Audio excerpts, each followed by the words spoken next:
Appalachia. You've heard it, we've seen the reactions. Everything from the beauty of a mountaintop to trailer parks, drugs, and about everything in between. The Appalachian Mountains are the oldest mountains in the world. They once towered 30,000 feet into the air. They stretch from eastern Canada through 14 states all the way to Louisiana. The folks who live in these mountains have faced an unending number of tragic and just plain odd happenings that cry out for the telling. Hello, I'm Larry Bentley. I was born and raised in these very mountains. A family who themselves were born, raised, and lived for generations in the heart of the Appalachian Mountains. Come with me and we'll take a look at some of the unending stories that come from within my beloved mountains. And we'll look through the eyes of an old Appalachian and some outside the area as well. Welcome to Season 5 of Appalachian Murder, Mystery, and Legend.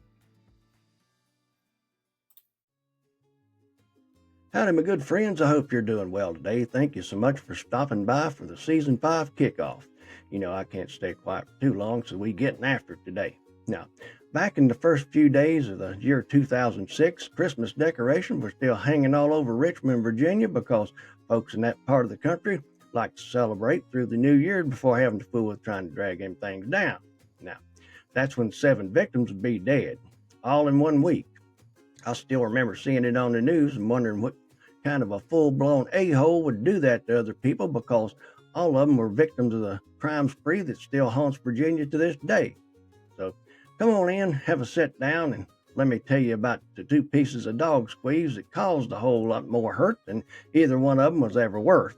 Now, Ricky Gray was born on March 9th, 1977, and he spent most of his time just hanging out with his nephew, who was actually about a month older than him. Yes, that does sound weird, but our daughter Annie is older than her niece Kylie, who is our granddaughter. It all depends on just how many children you have and how far apart in age you happen to be. His nephew, Ray Dandridge, was born on January 24th, 1977, and the two were actually living together in Pennsylvania in 2005. Now, when you look at these 2 tick turds up, you might see them referred to as cousins, but they are actually sure enough uncle and nephew. At that time, Ricky had married a woman named Treva in May of 2005, but their marriage was about as happy as living in an opening or an ongoing boxing match, basically. Now, Ray just got out from a 10-year stint in prison for armed robbery in October 2005. Now, he went straight to a house owned by Treva's parents, where he moved in. Now, her family said that the 2 of them fought constantly, up to and including physical violence. Now, sounds to me like the nutball must have spent his time in the toughest prison in Pennsylvania had. Now, then brought it home with him, I reckon. Now, it wasn't long before, on November 5th, a 42-year-old man named Mike Grimm saw 2 kids bent over looking at what appeared to be a body as he was leaving for work that morning. After taking a closer look, he realized that it sure enough was a body of a woman, and somebody had just dumped her right there in the middle of the road. Her body was badly beaten. Yes, it turned out to be Treva, and that led police to questioning Ricky and Ray. Now, for some reason, neither of the men were suspects at the time. Treva's mother said that the police just checked the overdose box on the paperwork and didn't bother to look any further. If they did, it would have stopped at what was coming next. A week after Treva was found, her parents kicked the 2 maniacs out of the house. Ray moved in with his sister in West Virginia, and Ricky moved in with his grandmother's house in Arlington, Virginia. Now, for those who don't know Virginia, that would be up next to D.C. and where the Arlington National Cemetery is located.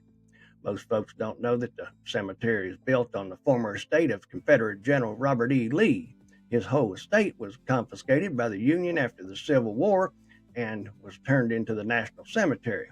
But we'll have to get into that on another episode, because it is pretty interesting how that happened. At some point, by the end of 2005, Ray was in Arlington with Ricky. At the same time, there was an attack on a 26-year-old man named Ryan Carey. During a robbery, Ryan was stabbed multiple times, causing 2 separate knives to break off in his body. When he was being robbed, Ryan complied with every one of the two robbers' demands. They said thank you by stabbing him in front, back, both arms, chest, neck, and head, with most wounds being to the neck and the upper chest. Now, Ryan was found laying near the road and rushed to the hospital, where he was in a coma for 2 weeks. After regaining consciousness, he spent another month and a half recovering in a rehab facility. He did end up losing most of the use in one of his arms, which happened to be the right arm. Now, on New Year's Day of 2006 in Richmond, Virginia, because a wackadoodle it has to spread the pain around, like they always do, as wide as they possibly can until they're stopped. Brian Harvey was sitting in the living room reading the newspaper. He was the lead singer and guitarist of a band called House of Freaks, and they just put on a show at the New Year's celebration the night before. That's about the time that the two men just opened the door and walked in like they were coming home from church supper. They were Ray, who was holding a hammer, and Ricky, who was holding a butcher knife. They told Brian to call his family into the living room. So what else you gonna do with a knife at your throat? His wife Catherine and his two daughters, 9-year-old Stella and 4-year-old Ruby, came into the room. I tell you, the two morons took the family into the basement and tied them up with electrical wire. Then they ransacked the whole house looking for anything valuable enough to sell. They even took Brian's wedding band right off his finger. At that point, they could have just left and took it all with them. Nobody could have done anything at all to stop them, but I reckon somewhere in the lunatic brain, there's an unwritten rule that just won't let them do that. And they can't ever do enough, as we already know. So they took the butcher knife, went back downstairs, and made sure that every member of the family had their throats cut and were stabbed completely to death. Now, when Ricky saw that Brian was still moving, apparently he didn't think Brian was going to go fast enough, so he ended up using the hammer to beat him in the head until he stopped moving. Then they set the house on fire because they still hadn't done enough, and nobody saw it till Johnny Hoff, the drummer for Brian's band, showed up at the Harvey house with a good bit later and noticed that, by golly, it's on fire. So he called 911 and the firefighters rolled up and put it out. Now, fire personnel always do a search to try to rescue any victims that might be inside. And what they found in the basement made the fire seem like it was nothing more than somebody struck a match. Police, who are always on standby at something like that, were notified, and as soon as the fire was out, they moved in to investigate. Now, Detective Lisa Beadle said that there was the worst thing that she'd ever seen in her 21-year career. Investigators found the family bound with electrical cord and tape. It was nothing but outright cold-blooded murder to every one of the family members. Even the most hardened police and firefighters were reduced to tears in most cases. Investigators did a search where they found 2 hammers stained with blood, Brian's missing wedding ring, and evidence of arson, which was meant to hide the crime. And an autopsy showed that Brian and Catherine had both died of blunt force trauma to the head. Stella died of smoke inhalation, and Ruby died of stab wounds to her back. Now, then on January 3rd, a couple in Chesterfield County, which is a county just outside of Richmond city limits, were attacked after 2 men and a woman walked up to their house and asked for directions. They forced their way inside and stole every piece of electronics from the house, as well as $800 in cash, and the husband was able to convince the idiots not to tie him up because his wife was disabled and she needed his help to make it. Now, for some reason, they left him alive. Of course, they'd go directly to the police and positively identified Ricky and Ray as the 2 men, and the woman was a whole other story. Yeah, there was a woman with them. LaToya Polly had recently started hanging out with a 21-year-old woman named Ashley Baskerville. LaToya had invited Ashley over to the apartment where she lived with her mother and younger brother. Now, at some point, Ashley's boyfriend and her boyfriend's nephew came over and were hanging out, as folks did during the season. Of course, if you guessed that the 2 were Ricky and Ray, you'd be absolutely right. And if you guessed that things weren't about to be peaceful as you think they would be, you'd be right about that too. Now, since Ricky's ultimately involuntary divorce from his wife, him and Ashley had been an item, and it looked like she'd been right in the middle of at least one of the crimes that the uncle and nephew gang had perpetrated on the innocent people of Richmond and I guess the surrounding area. Now, over the next few days, Ricky and Ray started bragging about the crimes to the family like they were being interviewed by the Joe Rogan podcast, and they told everybody in the house that would listen about how they killed Treva, then killed the Harvey family, to making it a point to mention how they actually threw the kids in for good measure too. At some point, Ashley asked Ricky and Ray to kill her stepfather because she said that he'd molested her and she just plain wanted him dead for it. By then, everybody in the house was walking around on eggshells because LaToya and her mother knew that the two lunatics were dangerous. They started thinking that the two men that Ashley thought were her hitman would probably end up killing her before long, because when you poke a bull, you get the horns. Now, by July 6th, Ricky and Ray and Ashley were gone. For what? They didn't know and probably didn't care. After running around the house thanking the good Lord for a few minutes, LaToya's mother called the police and relayed the information that she had on the wackos and told them that Ashley was probably in danger. Police got there and were allowed to do a search of the area where the morons had been staying, in the room they'd been staying. Now, they found several items linked to the Harvey family murder. LaToya and her mother told police that they thought Ashley had gone home. So police took John over to Ashley's house and found out that they were just a little too late. Another whole family had been wiped out. Ashley was dead, and so was her stepfather, Percival Tucker, and her mother, Mary Baskerville Tucker. Percival and Mary had their throats cut, their faces completely wrapped in duct tape. Ashley had a plastic bag over her head with the duct tape around her neck. Now, that's where police found Brian Harvey's wedding band, and it was on Ashley's finger. Ricky had gave the ring to Ashley, I reckon, because he was trying to manipulate her, and apparently it worked.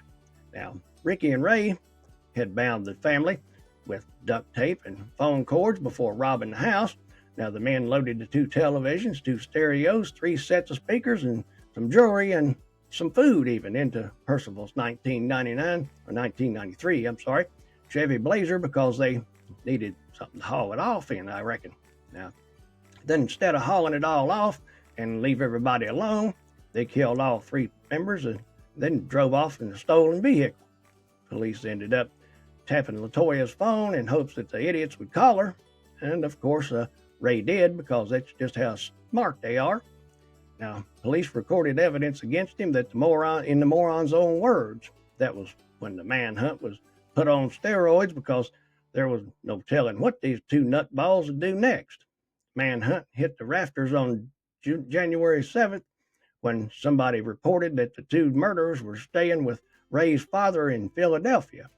Now, because they thought police in Virginia were that stupid, I reckon they forgot that their pictures are all over the national news, which they were. Now, when officers got there, they saw Percival's green Blazer parked right out front. Now, they weren't going to take any chances with them, so the SWAT team was called in, and when they made entry into the house, Ray tried to jump out the window like a pipsqueak, but was snagged by the collar on his way out. Ricky was found hiding behind a water heater like a little coward that he was, holding a cordless drill pointing at police like it was a gun. How they didn't blast him to kingdom come, oh well, I guess that's just a tribute to maybe how well trained they were. Now, he was dragged out by the scruff of his face and stood him up in handcuffs right beside his nephew while they performed the search on the house, where they found pictures of Ashley and her parents taken during the annihilation of the entire family, because I guess they didn't want to lose anything. Now, Ray was interviewed first because he looked like the sniveling little weak link that the whole chain of lies would be based on, and it's only as strong as the weakest link. Now, turns out that they were right. He folded up like one of them beach chairs you use down on Myrtle Beach when you want to sit down and get your feet in the waves. Now, he confessed to the Harvey family murders, the Baskerville Tucker family murders, and he explained that Ricky had beat his wife Treva to death with a lead pipe. Then he, of course, said that Ricky had stabbed Ryan Carey on December 31st, 2005. Of course, folks, it was all Ricky's fault, every bit of it. Then they went to interview Ricky. He told them to get bent. He didn't do nothing. Now, didn't know nothing. Now, he didn't even smell nothing.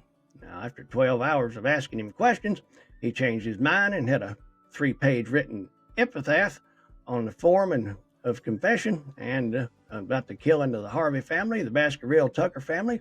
And they asked him if he regretted it, and he said, I don't believe sorry was a strong enough word, whatever the hell that's supposed to mean.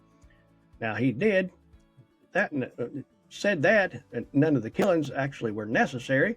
Ashley was involved in the crimes with them, and on January 6th, she was supposed to just play along with the robbery, but Ricky said something went wrong. Now, I don't know what on earth could have went wrong or so wrong that they ended up killing everybody. I reckon maybe they killed everybody because they was home. I don't know what else it would be. But back to Ray, he told detectives that he was tired of the girl, so he decided to kill her. And Ricky finally confessed to killing Treva, saying that Ray held her down so he wouldn't miss while he was beating her to death with a pipe.